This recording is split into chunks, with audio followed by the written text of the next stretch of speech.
Gelleynetha.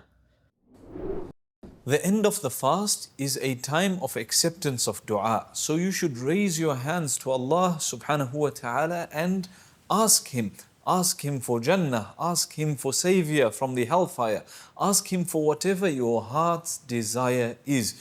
You see, this is also a time of happiness for the fasting person. لِلصَّائِمِ فَرْحَتَانِ فَرْحَةٌ عِنْدَ فِطْرِهِ وَفَرْحَةٌ عِنْدَ لِقَاءِ رَبِّهِ.